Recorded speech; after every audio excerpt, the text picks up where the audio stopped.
Hello दोस्तों, कैसे हैं आप सब। स्वागत है आप सभी का कॉमिक वर्ल्ड 2.0 पर। तो चलिए दोस्तों, शुरू करते हैं वेद प्रकाश शर्मा जी के नॉवेल काला अंग्रेज़ का चौथा भाग। और फिर तब जब वह काफिला इस कक्ष में दाखिल हुआ, उस वक्त काफिले में 12 लोग थे। 9 कैप्टन्स, एहसान सिद्दीकी, हकीम शैफुद्दीन और गुल हसन। सैनिकों को वह इस कक्ष के बाहर ही रुकने का हुक्म जारी कर चुका था। वह खुद अब्दुल गनी और अमरिंदर पहले से वहाँ थे ही। गुल हसन के चेहरे पर मौजूद नकली मूछ दाढ़ी भी देख चुका था, और ललाट पर झुकी कैप भी। यकीनन वह खुद भी नहीं पहचान सका कि वह गुल हसन है। और शैफुद्दीन काफिले के अंदर दाखिल होते ही अब्दुल गनी हकीम की तरह लपकते बोले थे, तुम हमारे साथ आओ। एक मिनट महाराज, कहने के साथ जेम्स एलिस उनके और हकीम के बीच में आ गया था। अब्दुल गनी सकपका से गए, कुछ कह नहीं सके वे। कहने के लिए मुंह खोले ही था कि एलिस बोला, जहाँ आपने इतना धैर्य रखा वहाँ 1 मिनट का धैर्य और रखिए। हकबकाई सी अवस्था में अब्दुल गनी उसकी तरफ बस देखते रह गए, जबकि किसी को भी कोई मौका दिए बगैर एलिस लपक कर गुल हसन के नज़दीक पहुंचा, उसका बाजू पकड़ा और लगभग खींचता सा कक्ष के एक कोने की तरफ ले गया। एहसान सिद्दीकी और गुल हसन के अलावा उसकी इन अजीब सी हरकतों का मतलब किसी की समझ में नहीं आ रहा था। एलिस इस वक्त बहुत उत्तेजित सा नजर आ रहा था।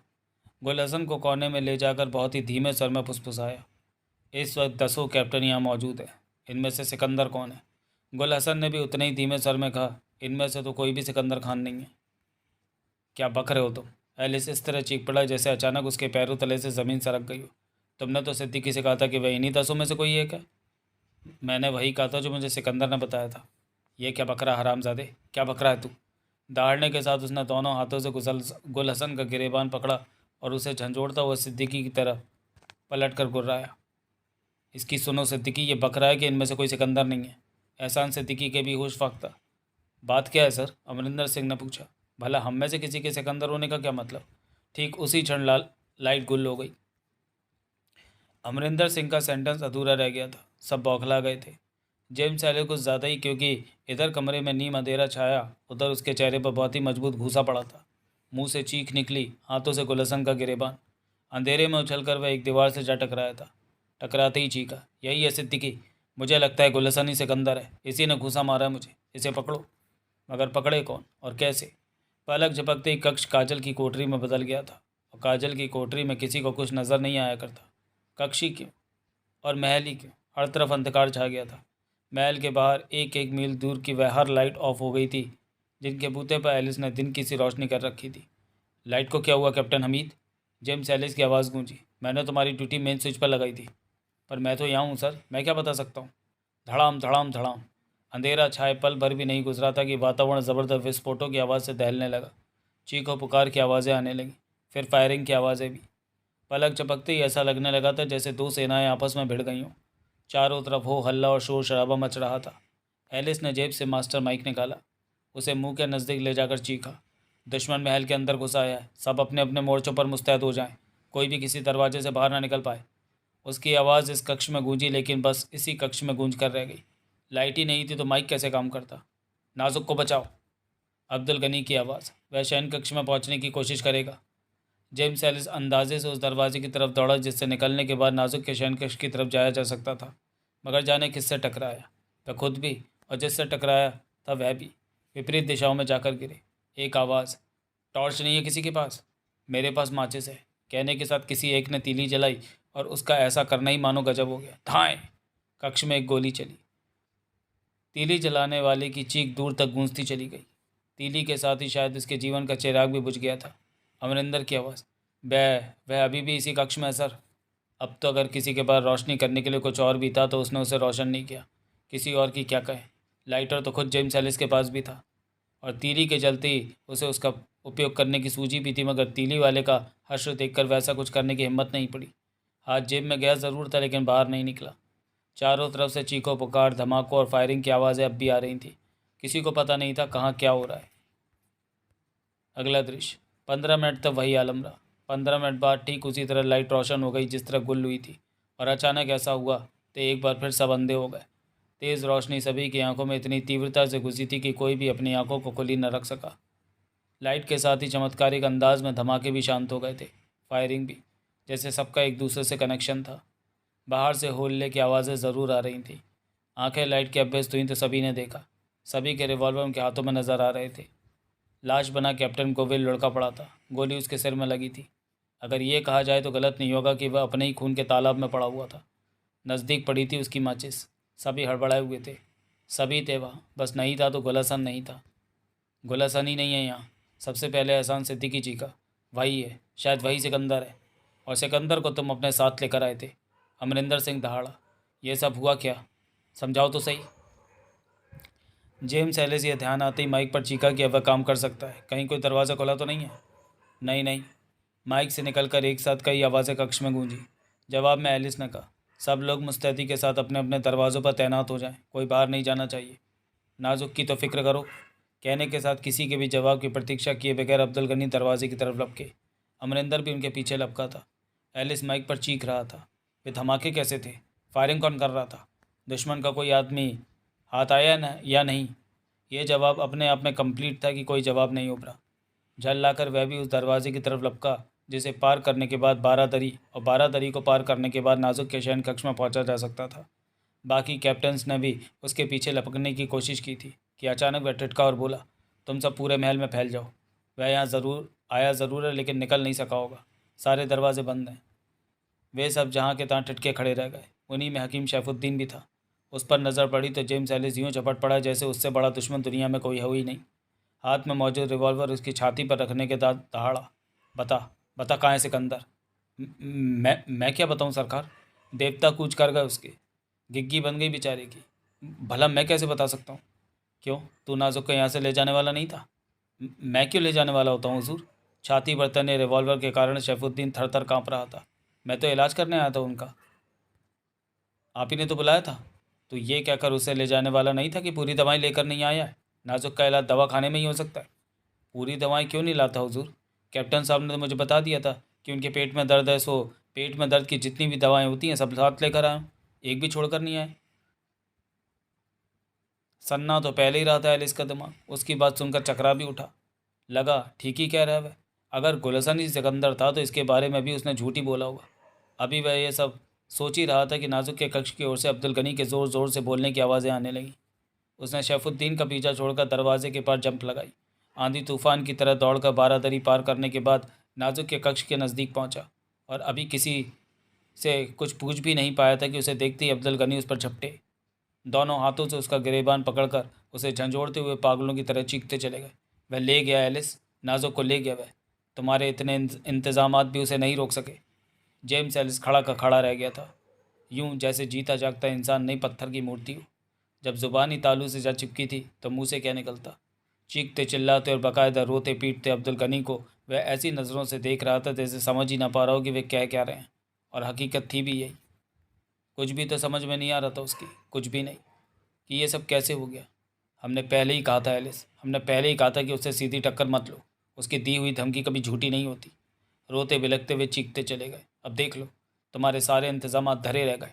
पूरी फौज को थता बताकर नाजुक को अगवा कर ले गया वह। कोई कुछ नहीं कर सका।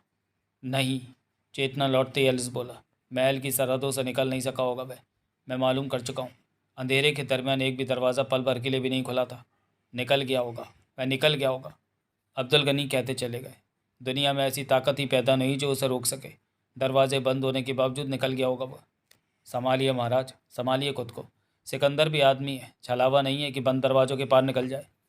क्या तुम अब भी नहीं समझे? वह नाजुक को लेकर गायब हो चुका है। अब भी नहीं समझे एलिस कि सिकंदर छलावा ही है, आदमी नहीं।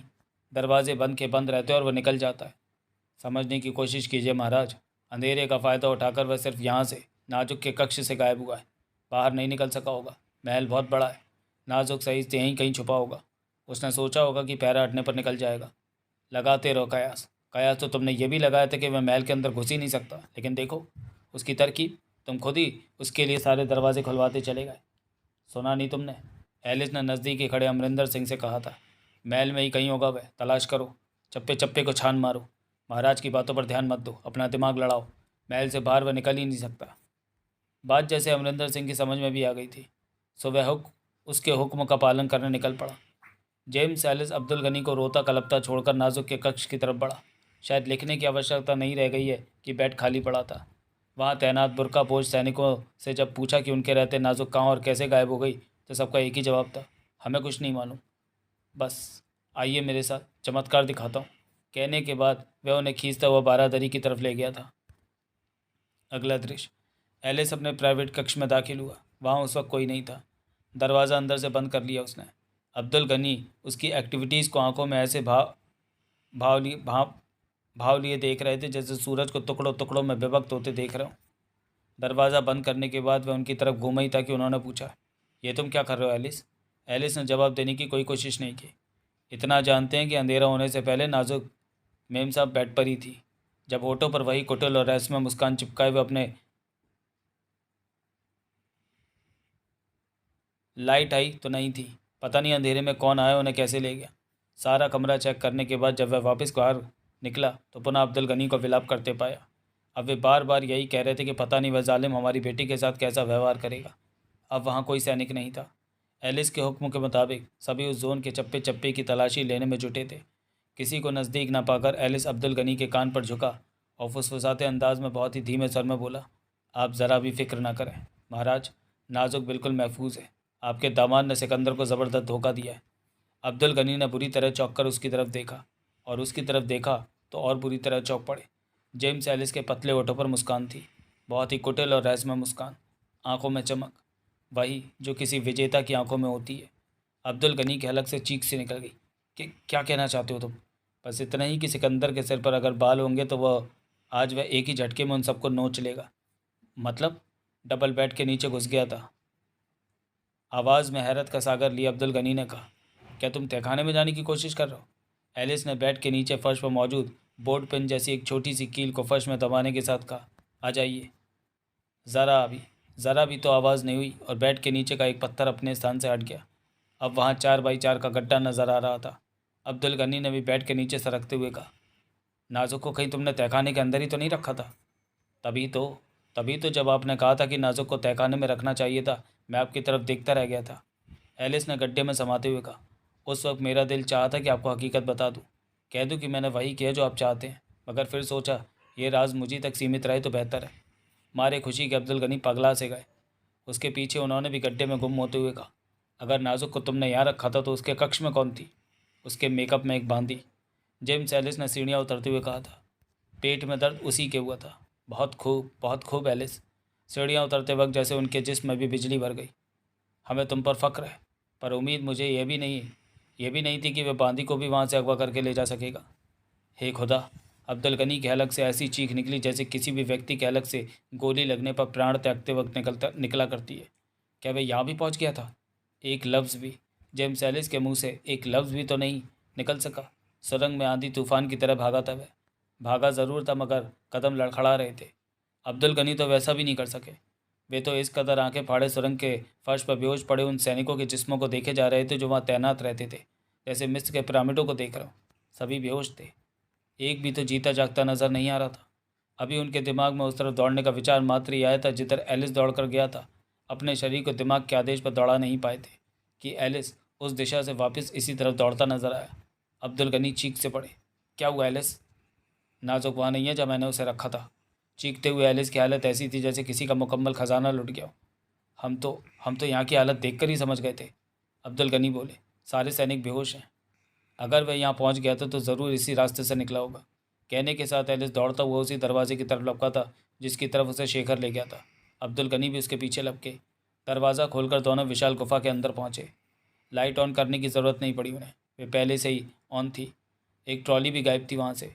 गुफा की स्थिति सारी कहानी आप कह रही थी। एलिस ने बिजली की सी तेज़ी के साथ एक ट्रॉली का मोटर स्टार्ट किया। इससे पहले कि वह उसकी ड्राइविंग सीट पर बैठकर उसे आगे बढ़ाता, अब्दुल गनी उछलकर पिछली सीट पर बैठ गए। ट्रॉली अपनी निश्चित गति से दौड़ती चली गई।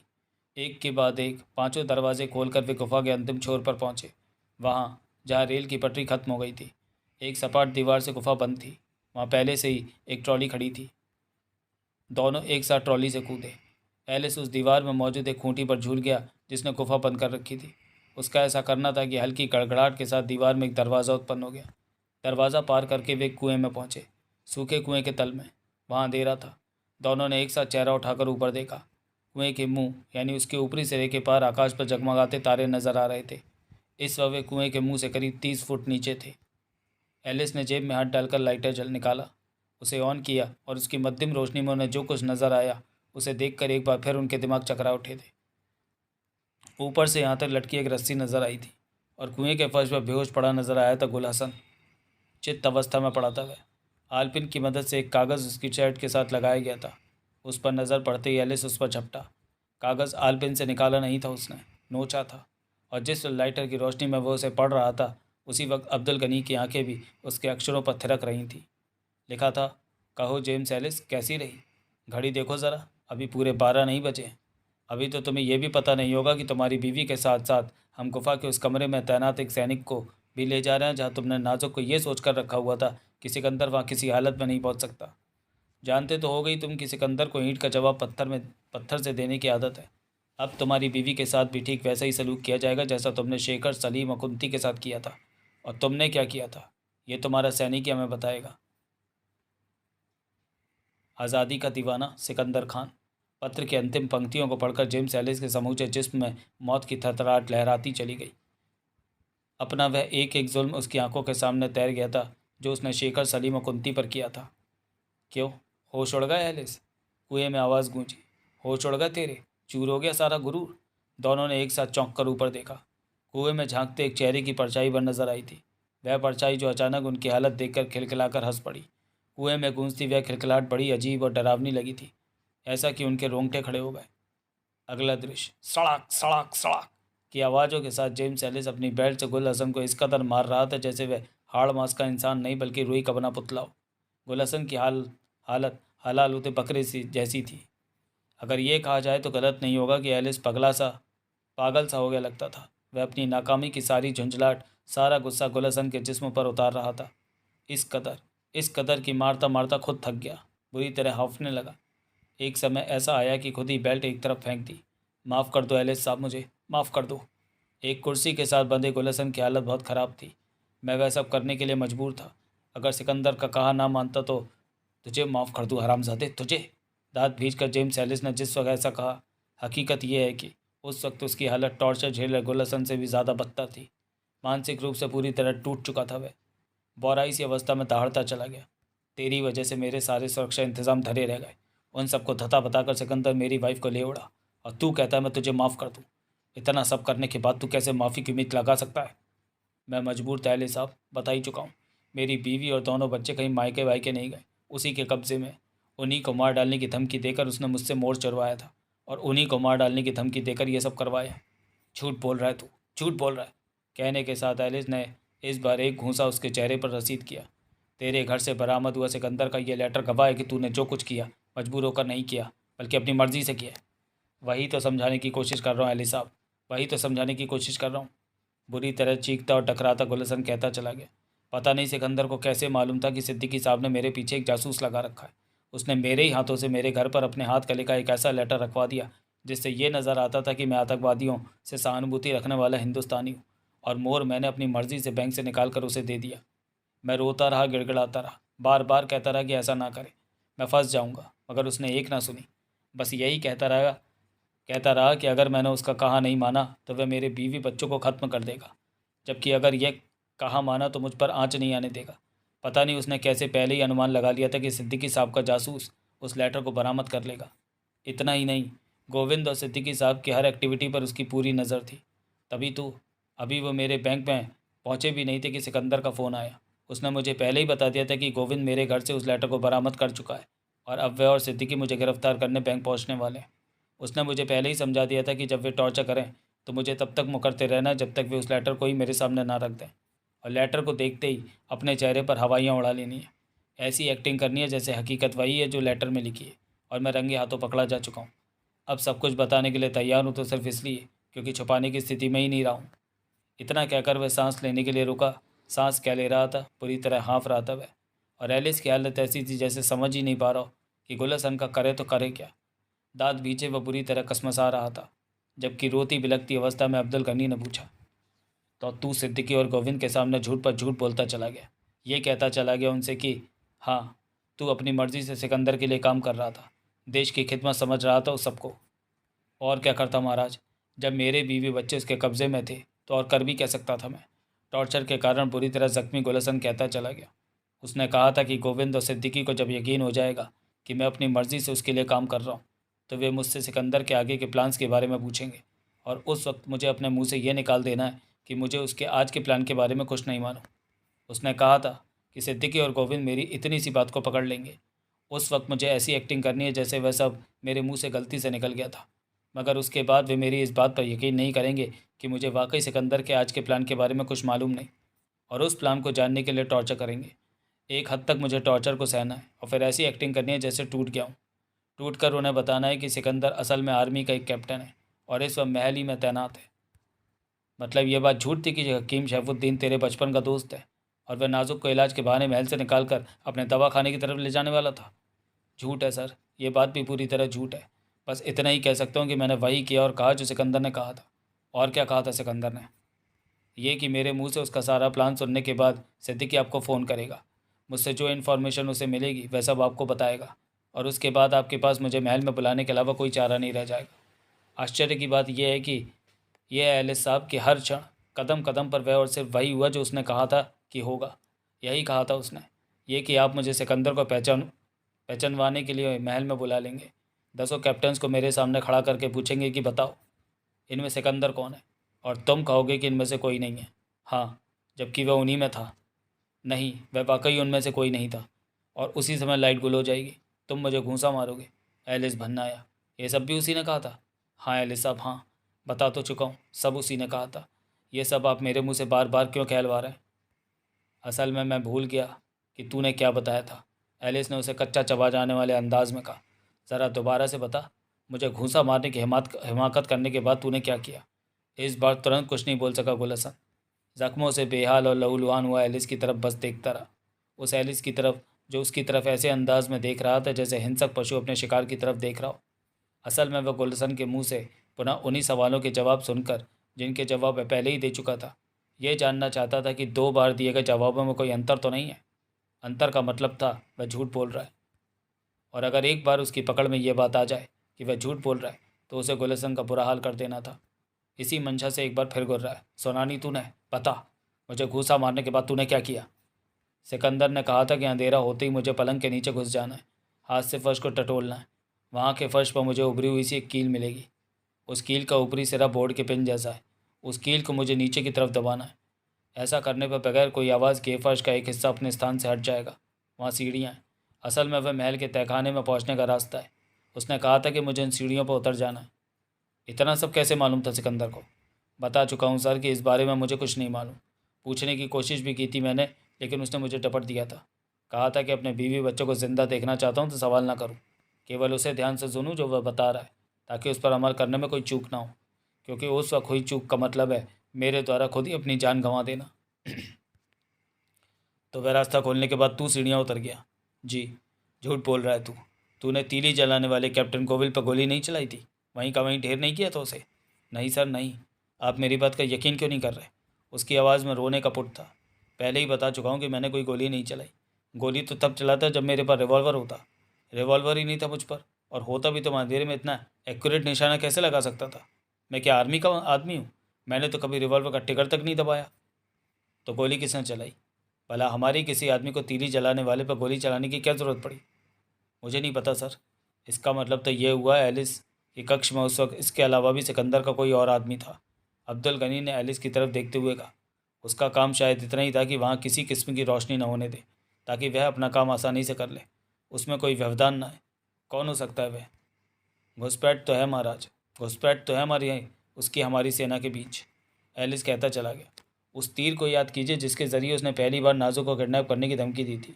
महल के बगीचे में इतने सैनिक थे, लेकिन किसी ने तीर चलाने वाले को नहीं देखा। अब बात समझ में आ रही है। कोई देखता भी कैसे? भारी व्यक्ति बगीचे में आ ही नहीं था। वही तैनात सैनिकों में से कोई उसका साथी था, जिसने बाकी सैनिकों की नज़रों से छुपकर वह तीर चलाया होगा। और आज सिकंदर के ऐसे ही किसी साथी ने मेन स्विच ऑफ करके अंधेरा किया है। अंधेरे के दरमियान महल के बाहर भी गोलीबारी हुई है, धमाके किए गए। ये सब ऐसा तो कोई आदमी करने से रहा जिसका संबंध सिकंदर से ना हो।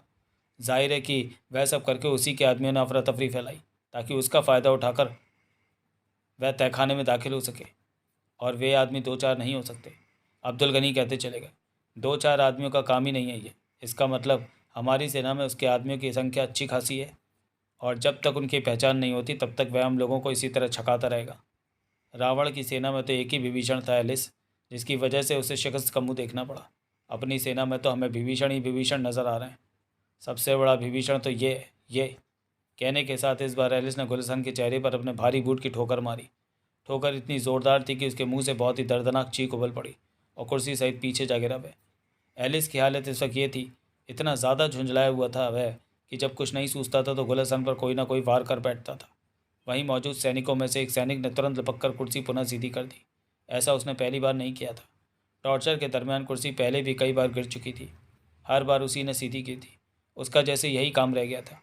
एलिस का काम रह गया था गुलशन के जिस्म को रुई की तरह धुनना।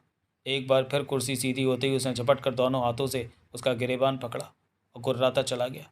दुनिया का यह सबसे बड़ा विभीषण ना होता तो वह कुछ भी नहीं हो सकता था जो हुआ। बता हरामजादे, सीढ़ियाँ उतरने के बाद तूने क्या किया? अगला दृश्य। शाबाश, शाबाश सलीम। रस्सियों के साथ झगड़े सैनिक की बातें सुनने के बाद निखार भावुक स्वर में क्या उठी। हिंदुस्तानी होने का हक अदा कर दिया तूने। तेरे हाथों मारी जाते वक्त कुंती ने ठीक ही कहा था। माँ भारती हर मोहब्बत करने वाली लड़की को आशिक के तौर पर सलीम जैसा ज्याला बख्शे। सैनिक का पूरा बयान सुनने के बाद बाकी चारों के चेहरों पर जलजले के से भाव थे। उसने कहा, जिसके सिर पर एक भी बाल नहीं था। जेम्स एलिस इंसान नहीं, जानवर है। कुत्ते के उस पिल्ले ने एक भाई के सामने यह चाहा कि उसका दोस्त उसकी आंखों के सामने बहन को रेप करे। उफ, इतनी नीच बात कोई सोच भी कैसे सकता है? नहीं, इंसान तो नहीं सोच सकता ऐसा। हमें भी उसे ऐसे ही कोई जवाब देना होगा। उसने कहा, जो ज़रूरत से कुछ ज़्यादा ही पतला था। जज्बातों की ज़्यादती के कारण काँप रहा गुटका बोला, मैं ये चाहता हूँ कि एलिस की आंखों के सामने जब उसकी बीवी की लाश पहुँचे तो उसके जिस्म पर भी ठीक हमारे साथियों की तरह कपड़े के नाम पर एक कतरा तक नहीं होना चाहिए। वे सब घृणा और जज्बातों के कारण सुलगे हुए से थे, लेकिन कम से कम ऊपर से देखने पर सिकंदर वैसी पोजीशन में नज़र नहीं आता था। गंजे ने उसी की तरफ देखते हुए पूछा, तुम क्या सोच रहे हो सिकंदर? उसकी बीवी के साथ क्या किया जाए? रेप तो हम कर नहीं सकते। उसने केवल इतना ही कहा। निखार बोली, वह तो कुंती के साथ सलीम ने भी नहीं होने दिया। हालांकि उसकी तरफ से एलिस ने कोई कमी नहीं छोड़ी थी। मैं एक बात कहना चाहता हूँ सिकंदर, गुटके ने कहा। बोल अल्ताफ़, कभी कभी उसूल तोड़ना भी ज़रूरी हो जाता है। सिकंदर की चमकदार आंखें गोली। मतलब? यह बात हमारे उसूलों में से एक है कि किसी लड़की के साथ रेप नहीं किया जाएगा, लेकिन कहने के बाद अल्ताफ़ खुद ही रुका।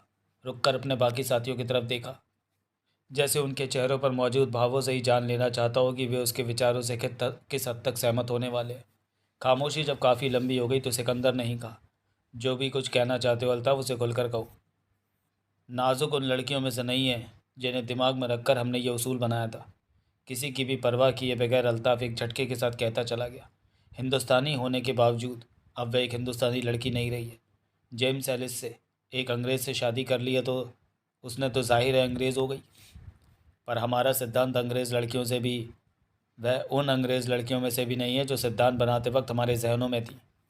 इस बार उसकी बात काटते हुए घनी दाढ़ी वाले ने कहा था, वह उस अंग्रेज़ की बीवी है जिसने कुंती नाम की हमारी एक बहन को किस कदर बेइज्जत किया। वह सब हमने कुछ ही देर पहले इस सैनिक के मुंह से सुना, और उस सब को सुनने के बाद मैं बगैर किसी हिचक के ये प्रस्ताव रखना चाहता हूँ कि हमें अपने सिद्धांत भुलाकर उसकी बीवी को उतना ही बेइज्जत करना चाहिए। हरविंदर, सिकंदर ने दाढ़ी वाले की आंखों में झांकते हुए कहा, ऐसा किया तो हम में और उसमें फ़र्क ही क्या रह जाएगा? गुस्से की ज़्यादती के कारण भवक रहे गंजे ने कहा, इस मामले में फ़र्क रहना भी नहीं चाहिए। मतलब? लोहे को सिर्फ लोहे से ही काटा जा सकता है सिकंदर। जब तक हमारी तरफ से उसे उसके मिजाज से मिलता जवाब नहीं मिलेगा तब तक वह इस रियासत को छोड़कर भागने के बारे में नहीं सोचेगा। और एक पल ठहर कर उसने बाकी साथियों की तरफ देखा और फिर कहता चला गया, मेरे ख्याल से वह वक्त आ चुका है जब या तो उसे इस रियासत से जाना होगा या हम उसका कत्ल कर डालें। सलीम, शेखर और कुंती के साथ वह सब करने के बाद भी अगर वह यहाँ रहा तब तो उस लड़ाई का कोई मतलब ही नहीं जो हम लड़ रहे हैं। मेरी ये दृढ़ मान्यता है कि उसकी बीवी के साथ भी वही होना चाहिए जो उसने कुंती के साथ किया। मेरा मेरा ख्याल है कि हमें किसी भी लड़की के साथ वैसा नहीं करना चाहिए। निखार ने अपनी राय रखी। अपने विचार लड़की होने के नाते प्रस्तुत मत करो निखार, आज़ादी के एक सिपाही के नाते प्रस्तुत करो। क्या अवतार? सिकंदर ने उसकी बात काट कर कहा, मेरे ख्याल से हमें पर्चियाँ डाल लेनी चाहिए। बिल्कुल ठीक कहा था सिकंदर ने। रोहित बोला, हम लोगों के बीच पहले ही तय हो चुका है कि विवादास्पद मसले का हल हमेशा पर्ची डालकर करेंगे। ये भी एक वैसा ही मसला है। ओके, सिकंदर ने कहा। पर्चियों पर हम राइट या क्रॉस का निशान लगाएंगे। राइट का मतलब होगा नाजुक के साथ वह सलूक किया जाए जो अल्ताफ़ चाहता है, और क्रॉस का मतलब होगा निखार की बात मानी जाए। अगर दोनों की 3-3 पर्चियाँ निकलती हैं तो फैसला हमेशा की तरह टॉस से किया जाएगा। सब चुप रहे, जिसका मतलब था सबकी सहमति। पर्चियाँ डाली गई। टॉस की ज़रूरत नहीं पड़ी। 4 पर्चियों पर राइट का निशान था। अगला दृश्य। गुलहसन की हालत ऐसी बची नहीं थी कि वह किसी के किन्हीं सवालों का जवाब दे सकता, लेकिन मरता क्या न करता वाली अवस्था में कहता चला गया। उसने मुझे पहले ही बता दिया था कि तहखाने में मौजूद सुरंग में अनेक सैनिकों का पहरा होगा, अतः सीढ़ियाँ उतरकर एक ही झटके में नीचे पहुंच जाने की बेवकूफ़ी ना करूं। करीब आधी सीढ़ियाँ पार करने के बाद जेब से वह बम निकालकर सुरंग में फेंक दूं, जो ये सब बताते समय उसने मुझे दिया था। मैंने जब पूछा कि इस बम से क्या होगा तो उसने कहा था कि कुछ देर के लिए सुरंग धुएं से भर जाएगी। उस धुएं से वहाँ मौजूद सैनिक बेहोश हो जाएंगे। मुझे सीढ़ियाँ तय करके उस वक्त तक सुरंग में नहीं पहुँचना है जब तक धुआं रहे। ऐसा किया तो मैं भी बेहोश हो जाऊँगा, और तूने वैसे ही किया। जी। उसके बाद उसने कहा था कि पूरी सीढ़ियाँ उतरकर मैं जैसे ही सुरंग की धरती पर कदम रखूँगा, वैसे ही जीने का ऊपर वाला दरवाज़ा, यानी आपके कक्ष वाला वह दरवाज़ा अपने आप बंद हो जाएगा, जिससे मैं वहाँ पहुँचूँगा। वैसा ही हुआ।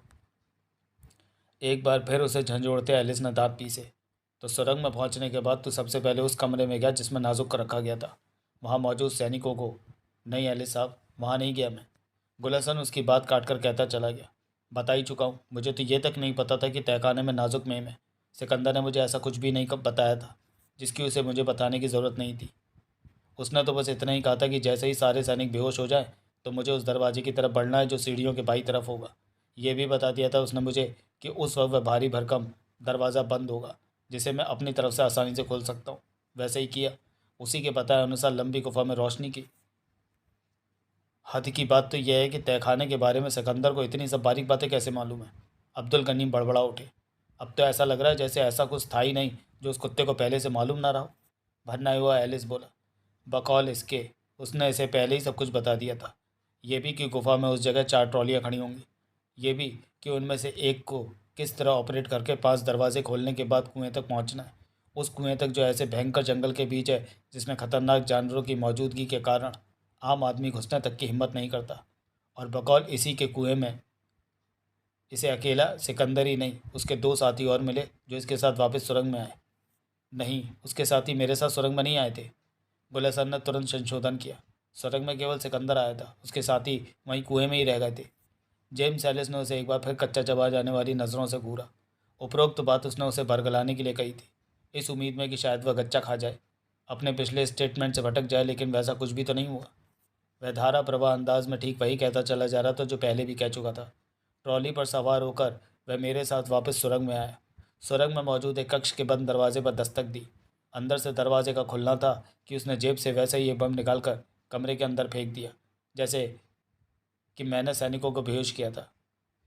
बम अंदर फेंकने के बाद दरवाज़ा उसने खुद ही बंद कर दिया था। करीब 10 मिनट तक मेरे साथ बाहर ही खड़ा रहा। फिर जब दरवाज़ा खोलकर कमरे में दाखिल हुआ तो मैंने देखा कि वहाँ का धुआं छट चुका था। 4 सैनिक और नाजुक मेम बेहोश पड़ी थी। मैं सच कहता हूँ, उस क्षण मुझे पहली बार पता लगा था कि नाजुक मेम वहाँ है, और उसने उन्हीं तक पहुँचने के लिए मुझसे ये कवायद कराई थी। उस वक्त मैं ये सोचकर काँप उठा था कि आप लोगों को जब यह सब पता चलेगा तो मेरा क्या हाल होगा। अभी तो कुछ भी नहीं हुआ है कमीने, हाल तो मैं तेरा बिगाड़ कर रख दूंगा। एलिस ने एक एक शब्द चबाया था।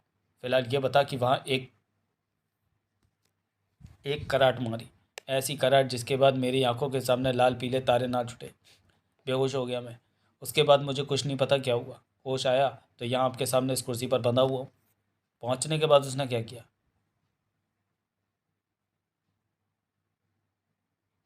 क्या समझता है तू? एलिस के चेहरे पर झुकता हुआ खूंखार अंदाज। बेहोश नाजुक मेम को उसने अपने कंधे पर लाद लिया और मुझसे कहा कि ठीक उसी तरह मैं भी एक सैनिक को लाद दूँ। जो इस तरह तुम उन्हें लेकर वापस तो इस तरह तुम उन्हें लेकर कुएं में वापस पहुँचे। जी।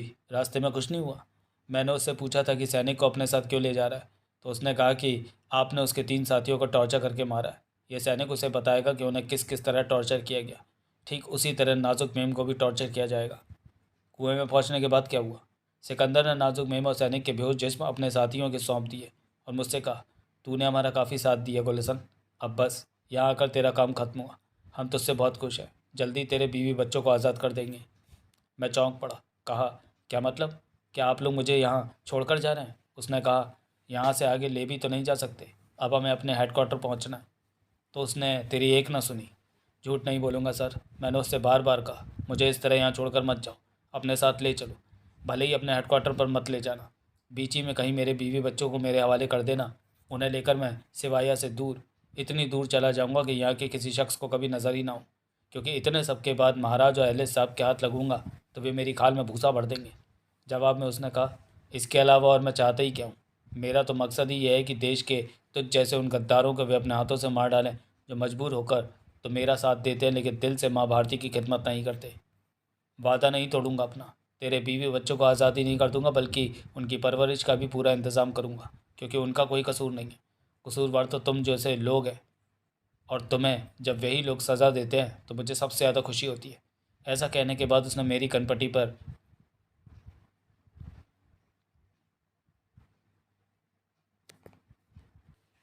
क्या ये कि मैंने तेरी इस बकवास पर यकीन कर लिया है। जी, मैं जानता हूँ, तोते की तरह रटा हुआ बयान दिया तूने। असलियत ये है कि ये सब तूने किसी मजबूरी में नहीं बल्कि अपनी मर्ज़ी से किया है। अपनी माँ भारती की खिदमत की है तूने। क्या बात कर रहे हैं अली साहब? वह इस तरह बोला जैसे प्राण निकल गया। ज़रा सोचिए तो सही, ये क्या बात कर रहे हैं आप? अगर मैंने अपनी मर्ज़ी से उसका साथ दिया होता तो क्या वो मुझे आपके साथ हाथ से मरने के लिए कुएं में छोड़ जाता? ऐसा यही सोचकर किया होगा उसने कि तेरी ये बातें सुनने के बाद मैं तुझे मारूंगा नहीं, और एक बार फिर धोखे में आकर एक ऐसे शख्स को मजबूर समझ लूँगा जो वास्तव में उसी की तरह अपने दिलो दिमाग और रूह से इस देश की आज़ादी चाहता है। एकाएक अब्दुल गनी ने कहा, अब इन बातों से कोई फ़ायदा नहीं एलिस, हमारे ख्याल से हम वक्त ज़ाया कर रहे हैं। क्या मतलब? एलिस ने उसकी तरफ देखा। कम से कम फ़िलहाल हमें इस बात से कोई फ़ायदा नहीं होने वाला कि जो कुछ इसने किया वह अपनी मर्ज़ी से किया है या मजबूर होकर। वे कहते चले गए। फ़ायदा तो इससे उलझे रहने में तब है जब ये उम्मीद हो कि इसके ज़रिए किसी तरह सिकंदर तक पहुंचा जा सकता है, और वैसी कोई संभावना हमें नज़र नहीं आती। अगर ये सब इसने अपनी मर्ज़ी से भी किया है, यानी सचमुच सिकंदर से मिला हुआ है, तब भी हम नहीं समझते कि इसे उसके ठिकाने के बारे में कुछ पता होगा, क्योंकि ऐसा होता तो वह इसे कुएं में छोड़ ही नहीं जाता। भला ऐसे किसी आदमी को वह हमारे हाथ क्यों लगने देगा जो किसी भी तरह हमें उस तक पहुंचा सके? एलिस को बात एकदम दुरुस्त लगी, इसलिए कोई प्रतिवाद नहीं किया। उसे चुप देखकर अब्दुल गनी एक बार फिर बोले, इस बात पर तो बाद में भी फैसला हो सकता है कि इसके साथ क्या सलूक किया जाए। फिलहाल हमारे लिए सबसे अहम बात यह है कि नाजुक को उस जालिम के खूनी पंजे से कैसे निकाला जाए। कैसे पता लगे वह उसे कहाँ ले गया है। चारों तरफ से दिमाग हटाकर हमें उसी दिशा में काम करना चाहिए। आप ठीक कहते हैं। कहने के साथ जेम्स एलिस गोलेसन के सामने से हट गया और वहाँ मौजूद सैनिकों से बोला, खास ध्यान रखना इसका, यहाँ से निकल ना पाए। सबने स्वीकृति में गर्दन हिलाई थी। एलिस तेज़ कदमों के साथ दरवाजे की तरफ बढ़ गया। उसके साथ चलते चलते अब्दुल अब्दुल गनी ने पूछा, उसके साथियों को कैसे टॉर्चर किया था तुमने? मतलब? उसने ठिठक कर अब्दुल गनी की तरफ देखा। सिकंदर नाजुक के साथ वही सब करने वाला, ये सोच सोचकर हमारी रूह काँपी जा रही है। अब्दुल गनी की आवाज़ काँप रही थी। तुमने उसके साथियों को मार डाला था ना? इसमें कोई शक नहीं कि उस सारे मंजर को याद करके एलिस को भी अपने समूचे जिस्म में ठंडी लहर दौड़ती महसूस हुई। एक शब्द भी कहते ना बन पड़ा उस पर। अगला दृश्य, धाड़ धाड़ धाड़ कर रहे अपने दिल की आवाज़ को नाजुक ठीक उसी तरह सुन रही थी जैसे आंखों के सामने लोहे पर चोट करते लोहार के घन की आवाज़ सुन रही हो। हालांकि वह जानती थी कि उसका कुछ भी बुरा होने वाला नहीं है, बावजूद इसके लग रहा था कि उन आवाज़ों के साथ उसका दिल इस तरह उसकी पसलियों पर सिर पटक रहा है जैसे कोई माँ अपने बच्चे की लाश पर सिर पटक पटक कर विलाप कर रही हो। यह वह समय था जब वे छयों उसके यानी उस कुर्सी के चारों तरफ चहलकदमी सी कर रहे थे जिसके साथ वह बंधी बैठी थी। छयों के चेहरे पत्थर की तरह कठोर नजर आ रहे थे। आंखें सुलगते हुए कोयले। होश में आने पर उसने खुद को यहीं यानी ऊबड़ खाबड़ पत्थरों की इस प्राकृतिक गुफा में पाया था। गुफा में निरंतर पानी की आवाज़ गूंज रही थी। ऐसा उस छोटे से झरने की वजह से था जो नाजुक की आंखों के सामने वाली दीवार के साथ गुफा में गिर रहा था। दीवारों में धसी कई मशालों की रोशनी थी वहाँ। नाजुक काफ़ी कोशिश के बावजूद ये पता नहीं लगा सकी थी कि उस गुफा का दरवाज़ा कहाँ है। वे छहों उसके पीछे की तरफ से यहाँ पहुँचे थे। कुर्सी के साथ बंदी होने के कारण वह दाएं बाएं तो देख सकती थी परंतु पीछे नहीं। तेवर बता रहे थे कि वे उसके साथ कुछ बुरा करने वाले हैं। कुर्सी की परिक्रमा सी करते हुए लगातार उसे यूं घूर रहे थे जैसे शेरों का झुंड अपने बीच फंसी हिरनी को घूर रहा हो। इस अवस्था के बावजूद नाजुक ये अनुमान लगाने की कोशिश कर रही थी कि इन छहों में से सिकंदर कौन है भी या नहीं। शक तो उसे उस पर था, उस पर जो सबसे लंबा था, उल्टे तवे की मानंद काला, बहुत ही चमकदार आंखें थी उसकी। अंततः वह छाई बेहद लंबी और तनावपूर्ण खामोशी को खुद नाजुक न तोड़ा। क्या मैं जान सकती हूँ कि तुम में से सिकंदर कौन है? क्या तुम जानते हो तुम्हारे पति ने हमारे साथियों के साथ क्या किया है?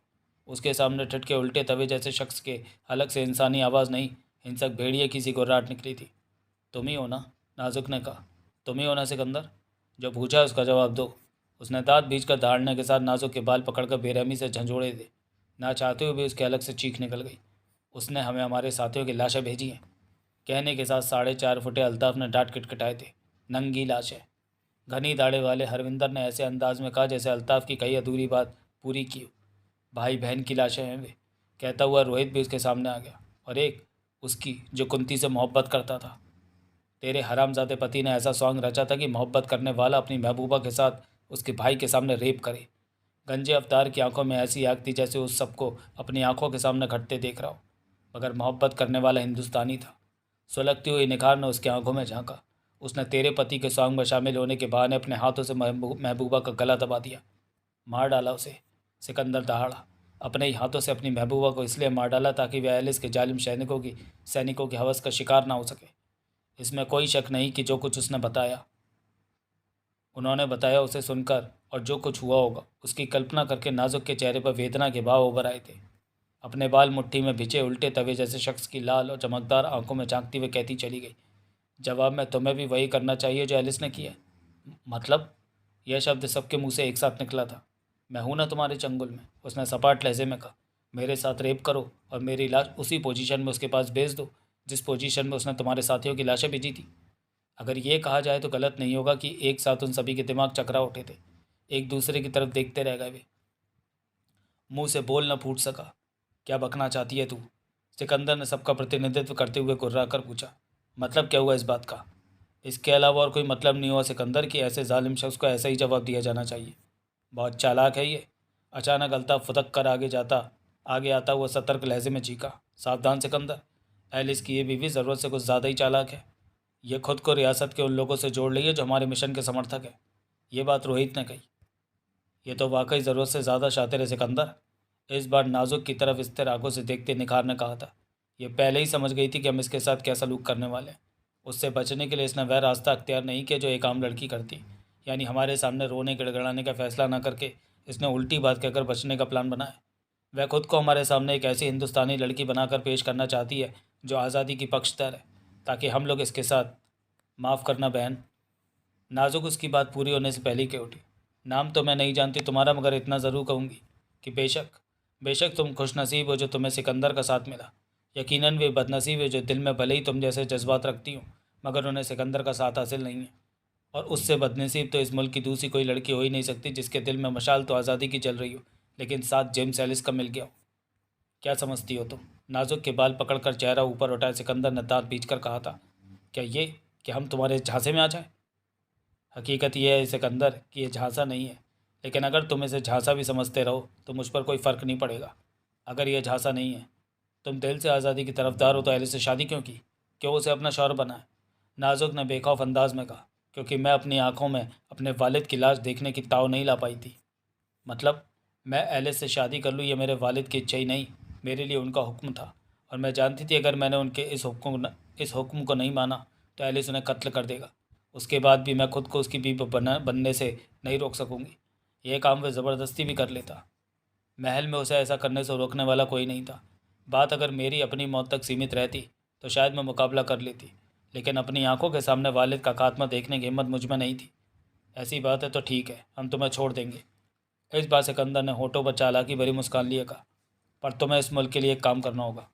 काफ़ी देर की खामोशी के बाद नाजुक ने पूछा था, तुम मुझसे क्या कराना चाहते हो? जेम्स एलिस की हत्या। सिकंदर ने उसकी आंखों में बहुत गहराई तक झांकते हुए ये बात कही थी। नाजुक ने कोई जवाब नहीं दिया। अजीब सी नज़रों से सिकंदर को सिर्फ देखती रही। सिकंदर कुछ देर तक उसके बोलने का इंतज़ार करता रहा। जब वह तब भी कुछ नहीं बोली तो अपने लहजे में कुछ और ज़्यादा व्यंग घोलता बोला, क्यों? चुप क्यों हो गई? इस देश की आज़ादी के लिए तुम ऐसा करोगी ना? नहीं सिकंदर, मैं ऐसा नहीं कर सकती। क्यों नहीं कर सकती? इस बार उसके लहजे में ऐसा फुटता जैसे उसने नाजुक का रंगे हाथों पकड़ लिया हो। क्योंकि एक मेरे ऐसा करने से तमाम हिंदुस्तानी लड़कियों के माथे पर बदनुमा दाग लग जाएगा। यह दाग कि वे अपना सुहाग भी उजाड़ सकती हैं। जबकि ये बात हिंदुस्तान में ही नहीं बल्कि पूरी दुनिया में बड़े फ़ख्र के साथ कही जाती है कि वे एकमात्र हिंदुस्तान की लड़कियां हैं जो, और भले ही चाहे जो कर जाए, लेकिन पति हंता नहीं हो सकती। देखा देखा सिकंदर, अवतार क्या उठा, कितनी फितनी है ये, कितनी सफाई से बचाने की कोशिश कर रही है खुद को। पट्टी हिंदुस्तान भर की लड़कियों की आड़ में जा छुपी। मगर मगर सिकंदर वह नहीं सोच रहा था जो अवतार ने कहा। बहुत ही गहराई के साथ वह कुछ और ही सोच रहा था। अवतार ने जो कहा था उसके बिल्कुल उलट। हिंदुस्तान भर की लड़कियों की चिंता छोड़ो जाने मन, अल्ताफ़ के उठा। जो तुमने कहा उसके अलावा ये मुकम्मल दुनिया आज ये भी मानती है, आज ये भी जानती है कि हिंदुस्तानी लड़की अपने वतन के लिए कुछ भी कर सकती है, पति की हत्या भी। अब बोलो, तुम मुल्क के लिए पति की हत्या करने को तैयार हो या नहीं? कह चुकी हूँ नहीं, मतलब तुम पकड़ी जा चुकी हो, रोहित ने कहा। साबित हो गया कि तुम सिर्फ हमें बेवकूफ़ बनाने की कोशिश कर रही थी। मान गए सिकंदर, मान गए कि तुमने इसे चौड़े में फंसाया है। घुमा फिराकर साबित कर दिया कि वास्तव में ये वो नहीं है जो खुद को साबित करके हमारे कहर से बचना चाहती थी। नहीं रोहित, सिकंदर ने कहा, ऐसा नहीं है। साबित इसके जवाब से कुछ और ही हुआ है। क्या मतलब? एक साथ पाँचों चौंक पड़े।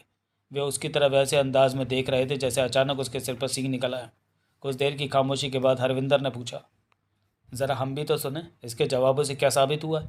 उस बारे में मैं तुम लोगों से बाद में बातें करूँगा। कहने के बाद सिकंदर एक बार फिर नाजुक से मुखातिब हुआ। अगर ये सच है कि तुमने मजबूरीवश एलिस से शादी की और वास्तव में इस मुल्क की आज़ादी चाहती हो, तो इस बात को साबित करने के लिए तुम क्या सबूत पेश कर सकती हो? निखार ने कहा। तुम इसके जाल में फंस रहे हो सिकंदर। जब तक मैं इससे बातें कर रहा हूँ तब तक तुम में से कोई बीच में नहीं बोलेगा। उनकी तरफ पलटते हुए सिकंदर ने पहली बार उस लहजे का इस्तेमाल किया था जिसका इस्तेमाल वह इस ग्रुप का मुखिया होने के नाते करता था। अगर ये कहा जाए तो गलत नहीं होगा कि वे पाँचों सकपका कर रह गए। सिकंदर की तरफ वे इस तरह देख रहे थे, वे जैसे समझ ना पा रहे हों कि उसे अचानक हो क्या गया है। जबकि हुक्म पारित करने के बाद वह पुनः नाजुक की तरफ पलटता हुआ बोला, साबित करो कि जो तुमने कहा वह। सिकंदर की चमकदार आंखों में आंखें डालकर नाजुक ने उसकी बात काटी। इस सवाल का जवाब तुम्हें नंबर 40 देगा। क्या मतलब? ये क्या बात कर रही हो तुम? अचानक ही आश्चर्य के सातों समंदर मानो सिर्फ और सिर्फ सिकंदर के चेहरे पर आकर इकट्ठे हो गए थे। नाजुक की तरफ ऐसे अंदाज में देखता रह गया था वह जैसे संसार के 9 आश्चर्यों में बड़ा आश्चर्य अपने सामने देख रहा था। हालत ऐसी हो गई थी कि क्या अपनी आंखों से अपनी ही लाश देख रहे शख्स की हो सकती है। और सिकंदर के साथी समझ नहीं पा रहे थे कि नाजुक के एक ही वाक्य ने उसकी हालत ऐसी क्यों कर दी है, ऐसी जैसी कम से कम सिकंदर की हालत उन्होंने पहले कभी नहीं देखी थी। वे साफ महसूस कर रहे थे कि सिकंदर नाजुक से आगे भी कुछ कहना चाह रहा है, परंतु उसके मुंह से आवाज़ नहीं निकल पा रही है। केवल होठ काँप कर रह गए उसके। जबकि नाजुक के चेहरे पर उसे इस कदर हैरान करके अजीब सी संतुष्टि के भाव थे। बोली, मुझे नहीं लगता कि खुद को देशभक्त साबित करने के लिए मुझे कुछ और कहने की ज़रूरत है। सिकंदर बड़ी मुश्किल से पूछ सका था। नंबर 40 को कैसे जानती हो तुम? सुनना ही चाहते हो तो सुनो। कहने के साथ नाजुक की आंखें शून्य में स्थिर हो गई। उसके बाद वे कहती चली गई और वे सुनते चले गए। उसका हर शब्द मारे आश्चर्य के उनका बुरा हाल किए दे रहा था। और सिकंदर सिकंदर की हालत तो ऐसी हो गई थी कि उसे काटो तो खून की एक बूंद न निकले। अगला दृश्य। सुबह का वक्त। महल में कोहराम मचा हुआ था। यह वही वक्त था जब जेम्स एलिस महल की सुरक्षा व्यवस्था हेतु सुदृढ़ जाल बिछाने के लिए इधर से उधर भागा फिर रहा था। नाजुक उस वक्त अपने कक्ष में अकेली थी जब उसने अचानक दरवाजे पर कैप्टन अमरिंदर सिंह को देखा। उसे देखकर बेड से हड़बड़ाकर उठी वह। चुन्नी से अपने वक्ष स्थल को ढांपती हुई अमरिंदर की तरफ देखती लगभग गुर्रा उठी। यहाँ क्यों आए हो तुम? क्या तुम जानते नहीं कि किसी भी सैनिक के लिए मेरे कक्ष में आने की मनाही है? अमरिंदर सिंह ने कोई जवाब नहीं दिया, बस स्थिर आंखों से उसे देखता रहा। अंदाज ऐसा था कि नाजुक खौफजदा हो गई और उस वक्त तो उसके अलग से चीख ही निकल गई जब अमरिंदर सिंह ने अचानक ही कक्ष का दरवाज़ा अंदर से बंद कर लिया। मगर उसके हलक से निकली चीख फिजा में नहीं गूंज सकी, क्योंकि उससे पहले ही अमरिंदर ने गौरिल्ले की तरह झपट कर अपने मजबूत हाथ से उसका मुंह भींच लिया था।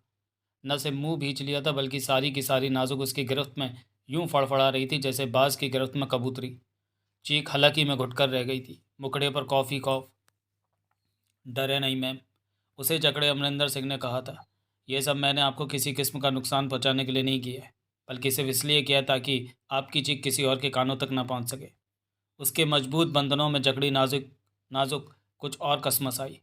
अमरिंदर सिंह ने पुनः कहा, यहाँ मैं आपसे कुछ बातें करने आया हूँ, ख़ास तौर पर यह बताने कि मेरा संबंध सिकंदर से है। नाजुक हैरत से आंखें फाड़े उसकी तरफ देखती रह गई थी। बोल तो वह कुछ सकती ही नहीं थी। अमरिंदर सिंह ने पुनः कहा, उसके संगठन में मुझे नंबर 40 कहकर पुकारा जाता है। उसके इन शब्दों ने नाजुक पर जादू का सा असर किया। उसकी गिरफ्त से निकलने की कोशिश अचानक समाप्त हो गई। अमरिंदर ने भी तुरंत न सिर्फ अपना हाथ उसके मुंह से हटा लिया, बल्कि पूरा का पूरा ही उसे छोड़कर सामने आ खड़ा हुआ था। आंखें गोल किए नाजुक उसे देखती रह गई थी। माफ़ करना मेम, उसने कहा, आपके शरीर को टच करने की गुस्ताखी मुझे इसलिए करनी पड़ी क्योंकि अगर मैं ऐसा ना करता तो आपकी चीख सुनकर बहुत से लोग यहाँ आ सकते थे। तुमने कहा कि तुम सिकंदर के आदमी हो। नाजुक खुद को नियंत्रित कर चुकी थी।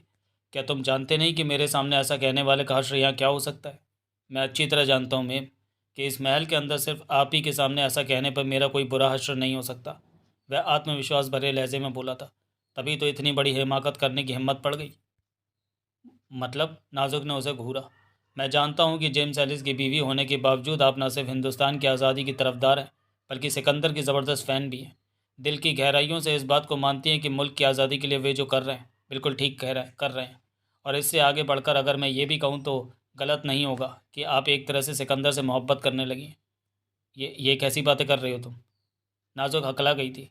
मैं वो शख्स हूँ मेम जिसने महल के बगीचे में तैनात रहते वक्त सिकंदर के खत में लिपटा तीर चलाया था।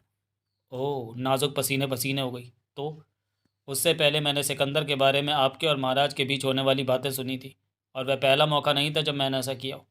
उससे पहले भी कई बार सुनी है। तभी तो ये जान सका कि आप इस मुल्क की आज़ादी और सिकंदर के बारे में क्या सोचती हैं। तभी तो वह सब करने की हिम्मत पड़ी जो इस वक्त कर रहा हूँ। वरना सोचिए मुझे क्या आत्महत्या करने का शौक़ है? नाजुक देखती रह गई थी उसे। एकाएक उस पर कुछ कहते ना बन पड़ा और जब बोली तो यूँ बोली, मैं सोच भी नहीं सकती थी कि यहाँ तुम जैसे कैप्टन के रूप में उसका आदमी हो सकता है। हम लोगों की कामयाबी का यही राज है। हम हर उस जगह में होते हैं जहाँ कोई सोच भी नहीं सकता।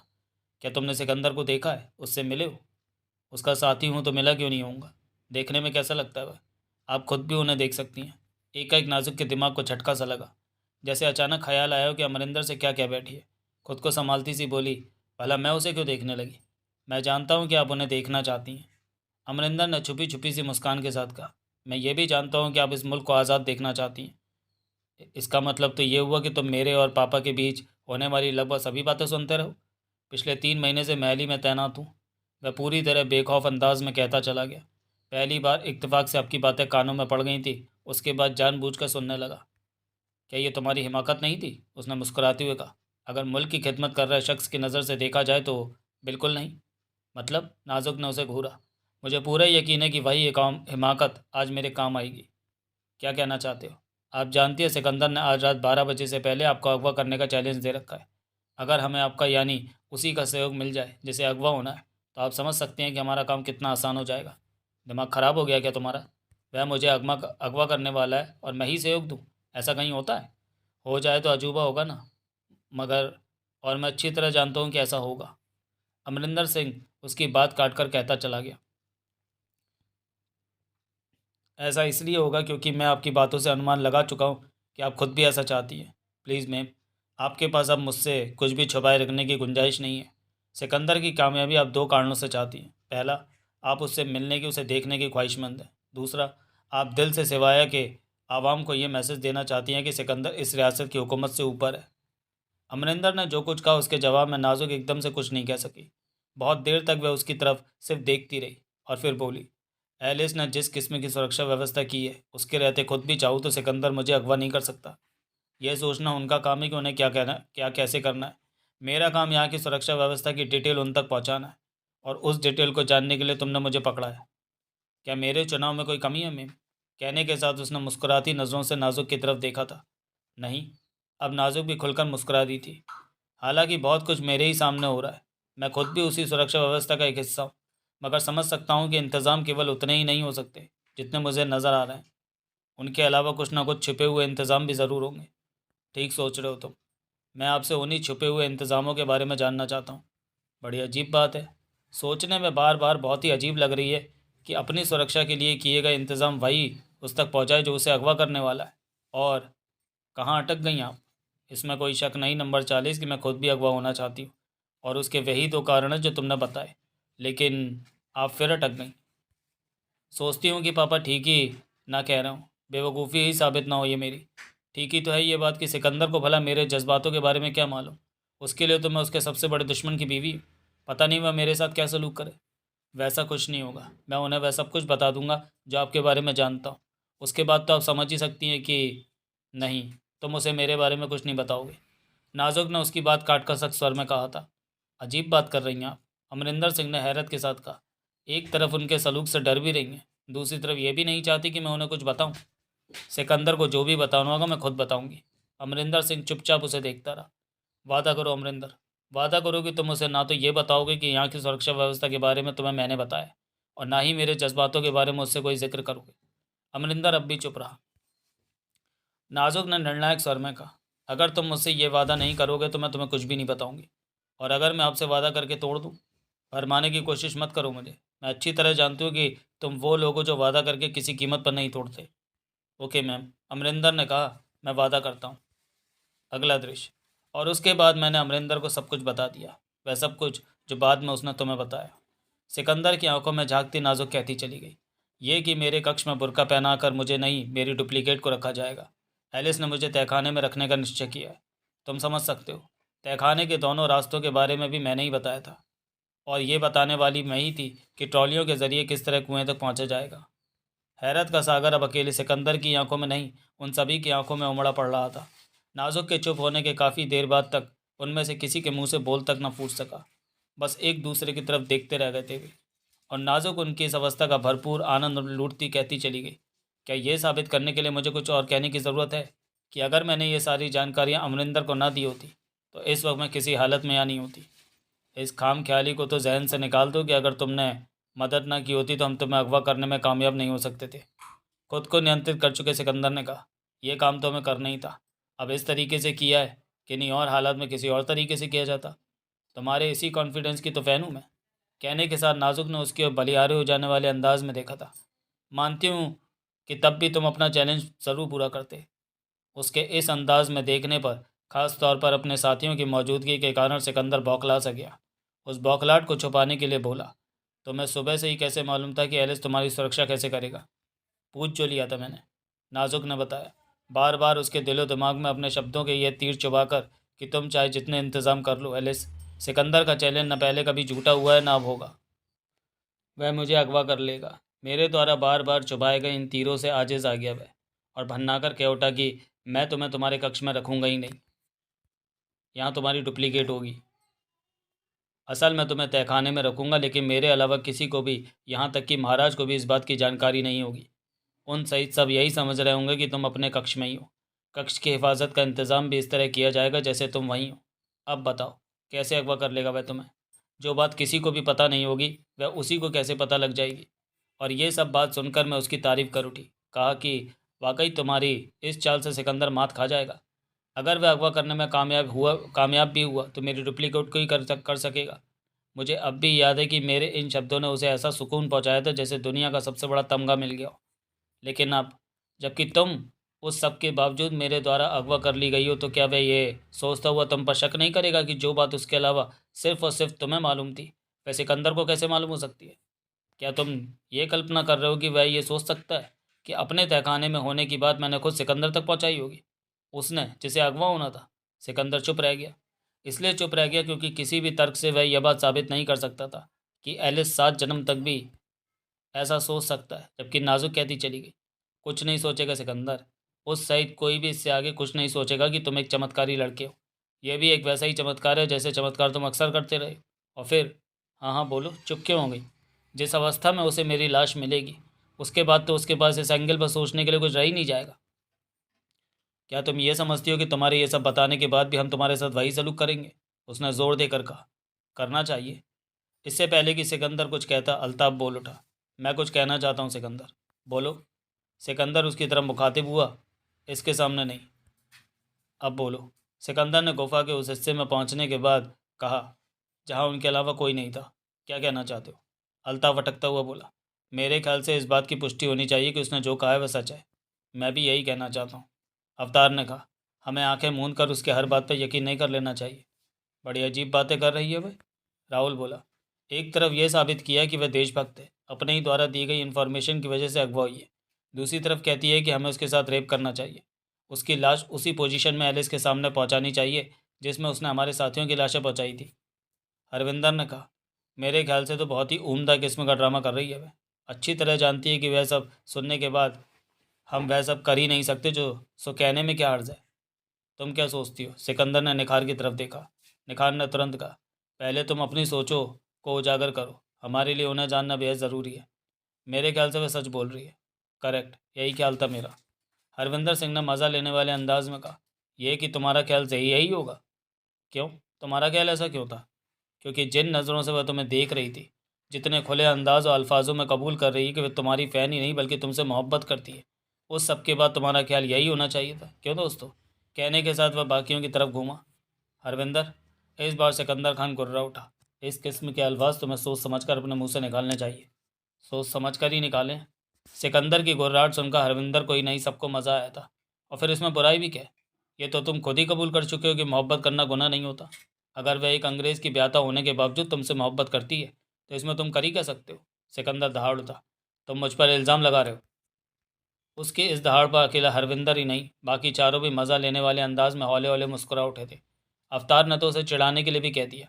इसमें भला तुम पर इल्ज़ाम लगाने वाली कौन सी बात हो गई सिकंदर? हरविंदर ने यही तो कहा है कि वह तुमसे मोहब्बत करती है। और ये बात हरविंदर ने नहीं, खुद उसी ने कही है। निखार ने भी ताल से ताल मिलाई। और ये बात भी बिल्कुल दुरुस्त है कि आदमी का वश खुद ही पर तो चल सकता है, दूसरे के दिल पर किसी का क्या वश?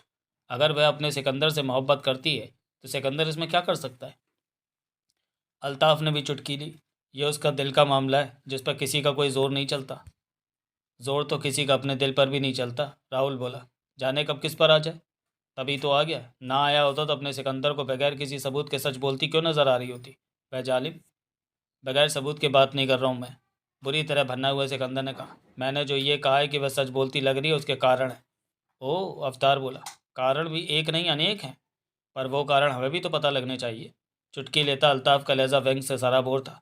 सारा न सही, कम से कम एक आध तो पता लगे। सबसे पहले तो मुझे उसी समय लगा था कि वह सच बोल रही है जब मैंने उसके सामने एलिस की हत्या का प्रस्ताव रखा और उसने उसे नकार दिया। उन सबको घूरता सिकंदर धारा प्रवाह अंदाज में कहता चला गया। उस वक्त रोहित ने यह कहा था कि साबित हो गया कि वह हमें बेवकूफ़ बनाने की कोशिश कर रही है, जबकि मैंने कहा था इससे साबित कुछ और ही हुआ है। हाँ, रोहित ने कहा। मेरे पेट में तो उसी समय से ये जानने के लिए मरोड़ उठ रहा है कि क्या साबित हुआ था। साबित ये हुआ था कि वह सच बोल रही है। क्या बक रहे हो मियाँ? दिमाग से सोचो। अगर वह झूठ बोल रही होती तो हमारे चंगुल से निकलने का उसके पास वह गोल्डन चांस था। वह मेरे इस प्रस्ताव को मान लेती। एलिस की हत्या के लिए हमें उसे छोड़ना पड़ता, और जब एक बार छोड़ देते तो वह हमें ठेंगा दिखा देती, यानी महल में पहुंचकर अपनी बात से मुकर जाती। पांचों चुप रहे, जबकि सिकंदर कहता चला गया। लेकिन उसने ऐसा नहीं किया। यानी मेरे दिमाग के मुताबिक गोल्डन चांस को गवाकर उसने साफ साफ कहा कि वह अपने पति की हत्या नहीं कर सकती। यह जवाब एक सच्चे आदमी का था। झूठा आदमी वही करता जो मैंने पहले कहा, यानी मौके का फ़ायदा उठाती। अवतार बोला। बात में वजन है। कई किलो। अल्ताफ़ की आवाज़। रोहित ने व्यंग्यात्मक स्वर में कहा। काफ़ी तेज़ चलता अपने सिकंदर मियाँ का दिमाग। उसकी जिस बात से मुझे जो लगा था पट्टे ने मतलब भी निकाला तो ठीक उससे उल्टा। क्या मैंने कोई गलत मतलब निकाला है? उसे घूरते हुए सिकंदर ने घुड़क कर पूछा था। मैंने ऐसा कब कहा? रोहित ने अपने बाकी साथियों की तरफ देखते हुए छुपी मुस्कान के साथ कंधे उचकाए थे। तुम्हारा अंदाज तो अब भी ऐसा है जैसे मैंने ये मतलब कि नाजुक की किसी और बात से प्रभावित होकर निकालो। नहीं दोस्त, ऐसा कोई मतलब नहीं था रोहित का। दरअसल जो बात तुम्हारी समझ में उसी समय आ गई थी वह बात हमारी समझ में अब जाकर आई है, तब जब तुमने कही। वह अवतार तो जो कहता चला गया। अब ज़रा उन दूसरे कारणों पर भी रोशनी डाल दो जिनसे लगता है कि वह सच बोल रही है। सिकंदर ने उसे घूरा। लग उसे अब भी यही रहा था कि वो उससे खेल रहे। बोला।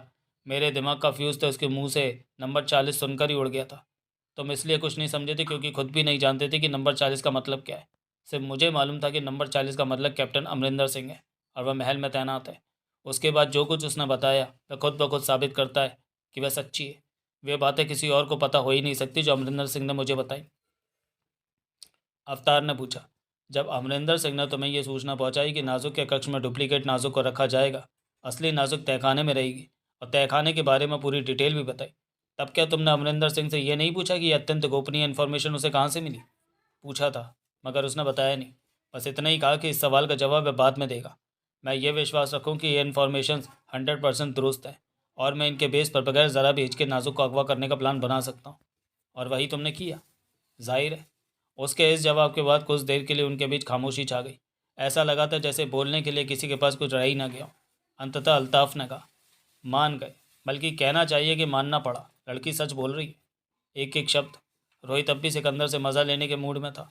गौर फरमाया जाए यारो, ये शब्द भी उसी के हैं कि वह अपने सिकंदर से मोहब्बत करती है। ये शब्द उसके नहीं हैं, अमरिंदर सिंह के हैं। सिकंदर एक बार फिर बनना है, ऐसा उससे अमरिंदर सिंह ने कहा था, मगर उसने विरोध नहीं किया। रोहित ने तपक से कहा। बार बार इस बात को कहकर और इस बात पर इतना जोर डालकर आकर तुम लोग कहना क्या चाहते हो? इसके अलावा और कुछ नहीं कि अगर तुम्हें उसके सच्ची होने का इतना विश्वास है तो यह भी विश्वास होगा कि वह तुमसे। बात पूरी होने से पहले सिकंदर लगभग चीख पड़ा। अगर ये सच भी है तो मैं इसमें क्या कर सकता हूँ? वही तो वही तो फरमाना चाहते हैं हम।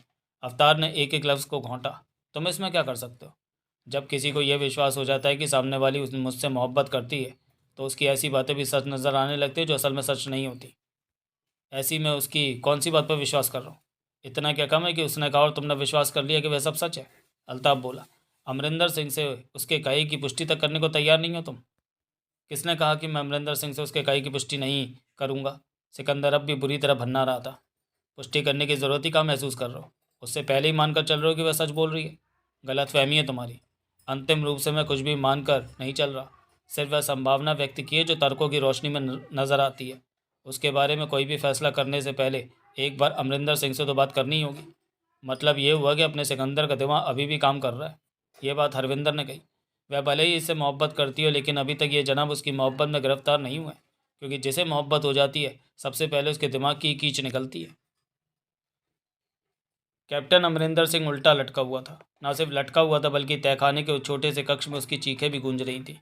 चीखने गूंजने का कारण था उसके सिर का बार बार कक्ष की दीवारों से टकराना। सिर और चेहरा बुरी तरह लहूलुहान थे।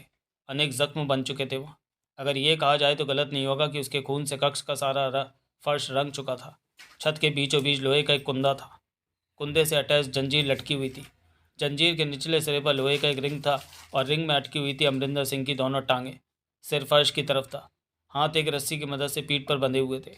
एलिस के हुक्मों पर वहाँ मौजूद सैनिक रह रहकर उसके जिस्म को ऐसे झोंटे दे रहे थे जैसे झूले पर झूलने वाले को दिए जाते हैं। हर झोंटे के साथ कभी उसका सिर बाईं दीवार से टकराता था, कभी दाईं से, कभी सामने वाली से तो कभी पीछे वाली से। एकाएक एलिस ने बुरी तरह झोंटे खाते अमरिंदर सिंह के जिस्म को रोका। अपना चेहरा उसके खून से पुते चेहरे के नज़दीक ले गया और पगलाई सी अवस्था में हर शब्द को चबाता बोला, सच तो तुझे उगलना होगा अमरिंदर सिंह। सच उगलवाने की मशीन है मेरे पास। उस मशीन का नाम बलबीरा है। एकाएक वह सैनिकों की तरफ पलट कर दहाड़ा। बलबीरा अभी तक आया क्यों नहीं? एक सैनिक ने तुरंत जवाब दिया, कैप्टन हमीद उसे लेने ऊपर गए सर, वे आते ही होंगे। बलबीरा को पत्थर तक से हकीकत उगलवाने के इतने तरीके आते जितने तू कल्पना तक नहीं कर सकता। एलिस ने एक बार फिर अमरिंदर से कहा था, टॉर्चर के ऐसे ऐसे जलवे दिखाएगा वह तुझे, ऐसे ऐसे कि तो अपने वाहे गुरु से मौत मांगता मांगता थक जाएगा, लेकिन वह तुझे नहीं मिलेगी।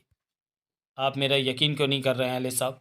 चीखों और कराहों के बीच अमरिंदर सिंह ने कहा, मेरा सिकंदर से कोई संबंध नहीं है।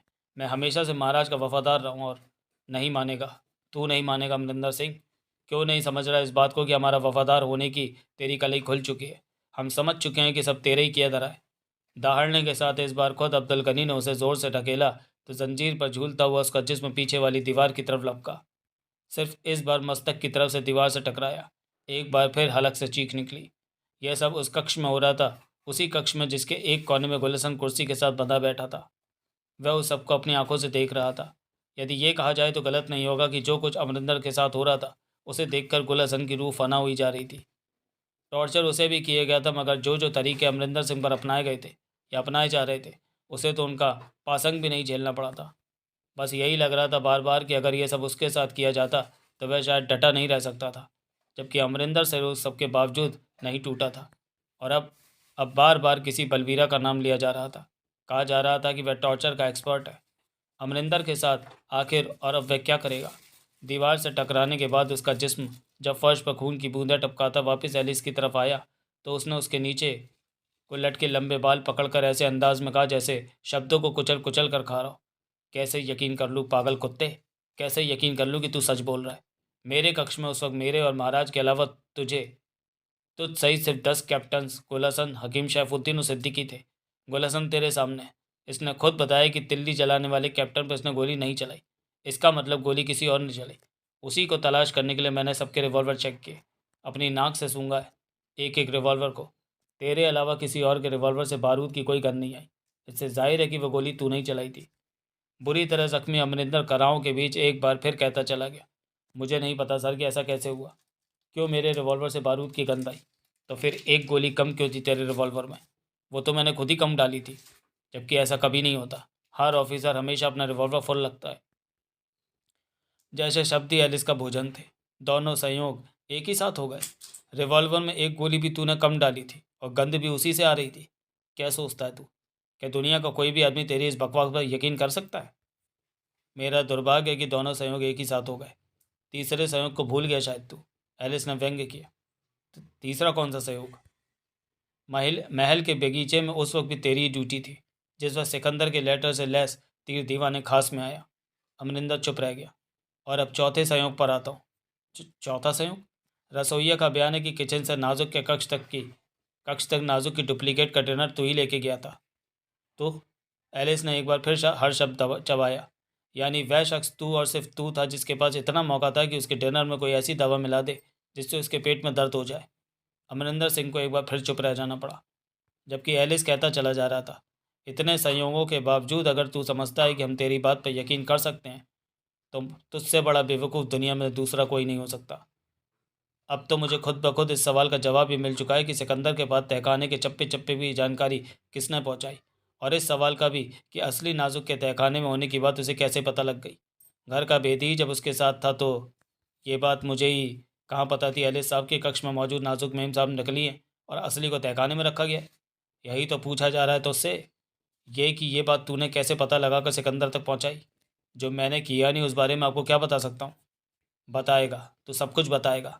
जेम्स एलिस ने एक बार फिर दांत किटकिटाए थे। असल में इस बात को तू समझ ही नहीं रहा कि अमरिंदर सिंह, कि जिसने नाजुक को, मेरी बीवी को किडनैप किया, उस तक पहुंचने के लिए मैं किसी भी हद तक जा सकता हूँ। सुन रहा है ना? किसी भी हद तक। आप मेरी बात। उसे कुछ भी कहने का मौका दिए बगैर जेम्स एलिस कहता चला गया।